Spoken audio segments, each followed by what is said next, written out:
We always have anybody that's flattening, sanding, cutting, those projects, we always have them obviously mask up. Even though everything's hooked up to central dust collection, breathing in epoxy dust just cannot be good for you. Safety precautions in the pouring process are definitely wear gloves. It's non-toxic material, but once you get it on your hands, you have the uncomfortable feeling of having wet, uncured epoxy on your hands. We have these special wipes that we keep in the epoxy room that take it off really good. In the mixing process, the guys always wear, obviously, their safety gear in there, their glasses and their earmuffs and stuff. But the biggest safety concern that we have is keeping the resin in the mold. As soon as it gets out, just becomes a nightmare to try to control it. You've got it all over your feet.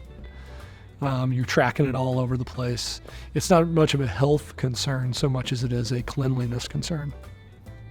It's more just kind of generates a little bit of heat.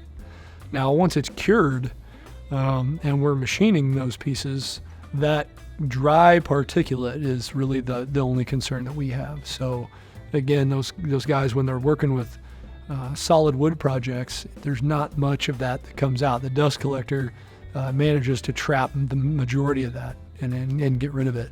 But working with resin projects, like I said, it sticks to everything. So, from time to time, we have to take our wide belts off of our machine and clean the wide belts off.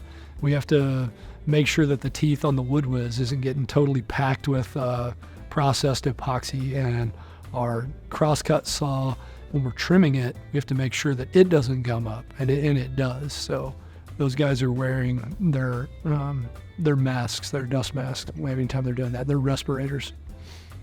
Once it's dry, you can scrape it off the floor. You can kind of hit it with a hammer and it'll start to crack it, and then you can just chisel it off the floor. Now, thankfully, we haven't had a situation recently where we've had a bulk amount of it all over the floor. Now, in our old shop, when we were first starting to do these projects and we didn't realize how tricky epoxy was, we had some instances where we came in the next morning and the whole floor was coated.